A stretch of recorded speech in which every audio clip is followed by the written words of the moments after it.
여러분 안녕하세요. 오늘은 소설에 대해서 한번 살펴보도록 하겠습니다. 소설은 현실에 있었거나 있을 수 있는 일을 기초로 하여 작가가 꾸며서 쓴 이야기를 소설이라고 쉽게 이야기를 합니다. 그런데 이야기를 구성하는 가장 기본적인 요소는 누가, 언제, 무엇을 했다라는 기본 골격이 있어야 됩니다. 그죠? 그 골격을 소설학적 용어로 서사성이라고 합니다. 서사. 사건을 서술하다. 누가 언제 뭐 했다는 스토리가 있어야 되겠죠. 그죠? 스토리. 그런데 우리의 모든 이야기들이 다 소설 작품이 될 수는 없겠죠. 소설이 되기 위해서는 몇 가지 특징을 지니고 있다고 볼 수 있습니다. 첫째는 언어의 예술로 표현되어야 된다는 겁니다. 즉 문자로 표현된 언어 예술이라는 측면이죠. 그 다음 우리의 현실을 그대로 그려놓되 인생의 아름다운 모습을 추구해야 되는 진실을 추구해야 된다는 것이죠. 그 진실을 추구하기 위해서 작가가 꾸며낸 이야기 부분이 허구, 작가의 상상력이 반영된 부분을 허구라고 보시면 되겠습니다. 이처럼 누구나 할 수 있는 이야기가 다 소설이 되는 게 아니라 소설 작품이 되기 위해서는 서사성, 예술성, 진실성과 허구성을 지니고 있을 때 우리가 좋은 소설 작품이라고 볼 수 있습니다.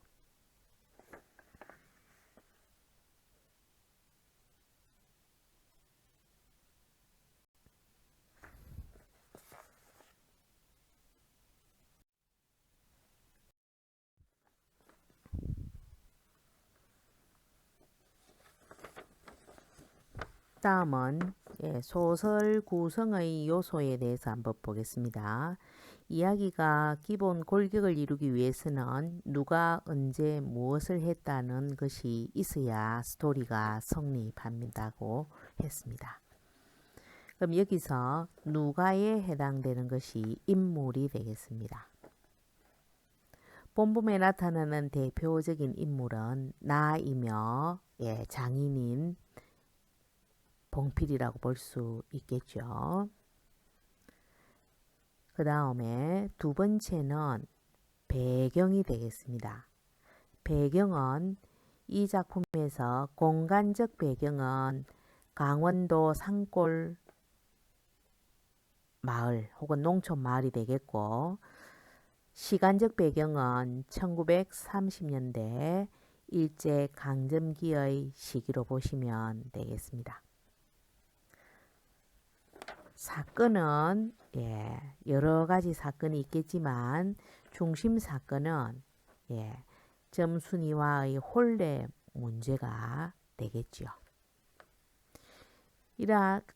이러한 스토리를 이루기 위한 기본적인 세 가지 인물, 사건, 배경을 소설 구성의 3요소라고 흔히 이야기를 합니다.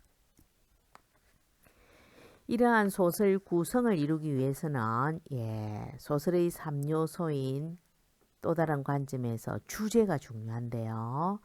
주제는 작가가 작품 속에서 나타나고자 하는 중심 생각, 즉 테마이기도 합니다. 작가의 철학이 잘 드러나 있다고 보시면 되겠습니다.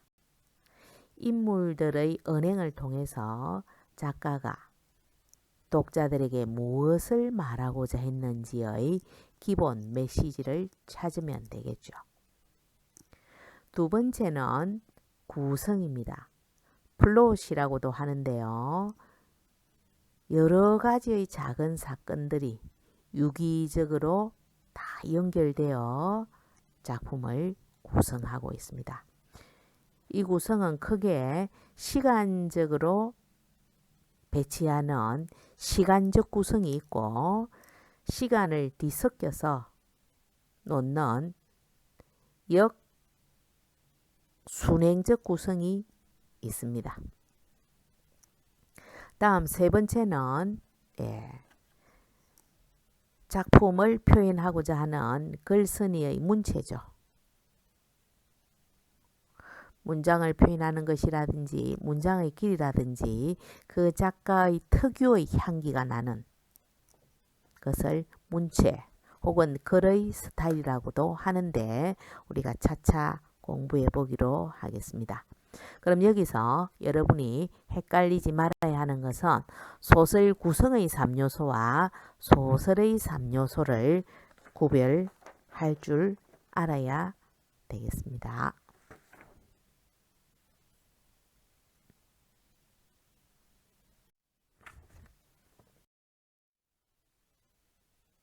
자, 소설 구성에 대해서 살펴보겠습니다.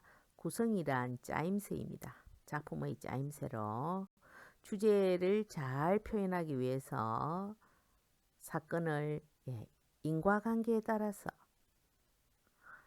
배치하는 것을 이야기하는데 이것을 소설용어로 플롯이라고 합니다. 플롯은 반드시 사건이 인과관계로 연결되어 있을 때 이야기를 하는 것입니다. 자, 선생님이 예문을 하겠습니다. 상빈이는 오늘 집에서 온라인 학습을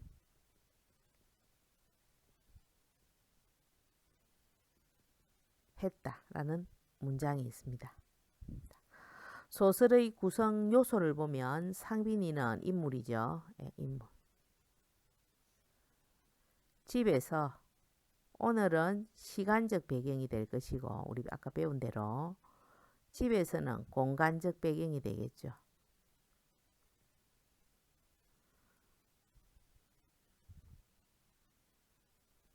온라인 학습을 했다는 뭐겠습니까? 사건이 되겠죠. 소설로 성립하죠. 소설 구성의 3요소가 성립됩니다. 그죠? 두 번째 보겠습니다.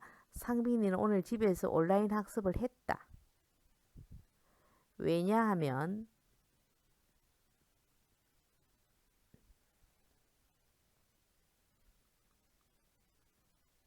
코로나19로 학교에 가지 않았기 때문이다. 1번 문장하고 2번 문장하고는 차이가 있죠. 이거는 단순히 사건만 이야기를 한 것이지만 여기서는 그 사건이 왜 온라인 학습을 하게 된 이유, 인과가 드러나 있다는 거죠. 그래서 이 1번 문장을 스토리라고 하고 2번 문장을 뭐라고 한다? 플롯이라고 한다는 겁니다. 이해하시겠습니까?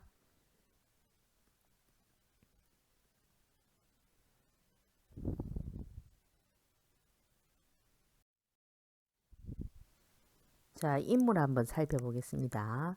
소설에서의 인물은 우리가 흔히 캐릭터라고 합니다.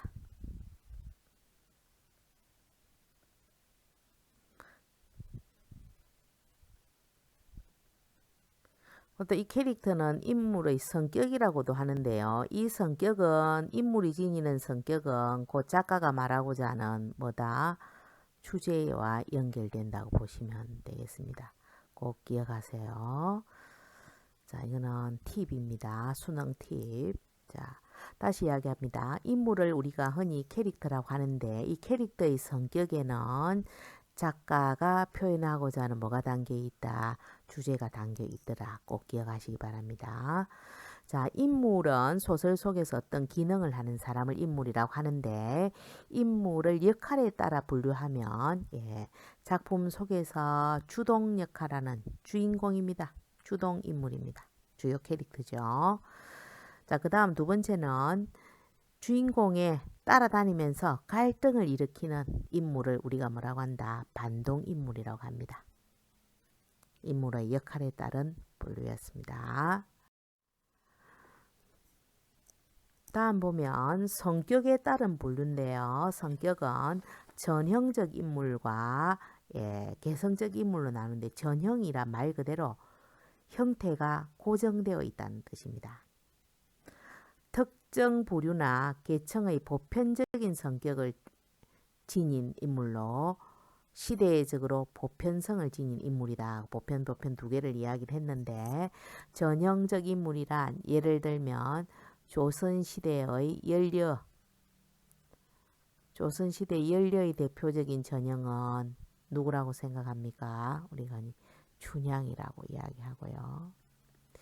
효녀는 심청이라고 하는 거죠.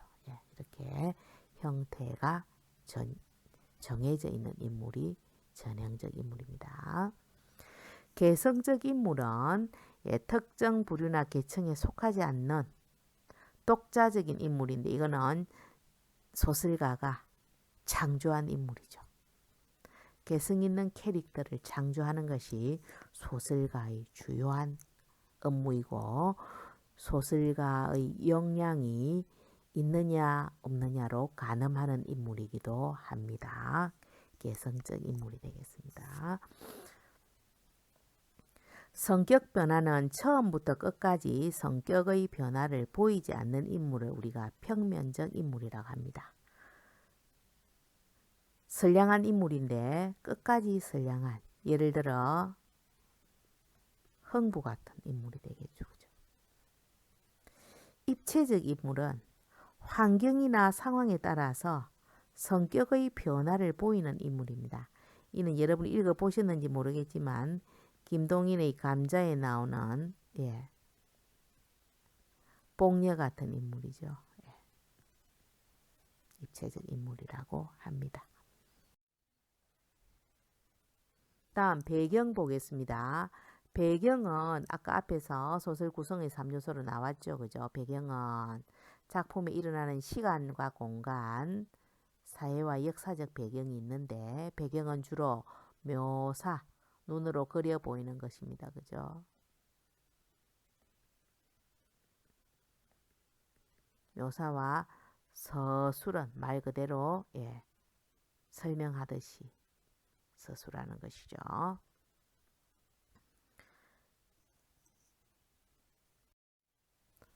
배경의 종류는 여러분이 있다고 시간적 배경이냐, 공간적 배경이냐, 사회적 배경이냐, 심리적 배경이냐, 역사적 배경이 있다는 것만 일단 1학년이니까 배경이 있는데 배경의 기능은 우리가 작품 보면서 하기로 하고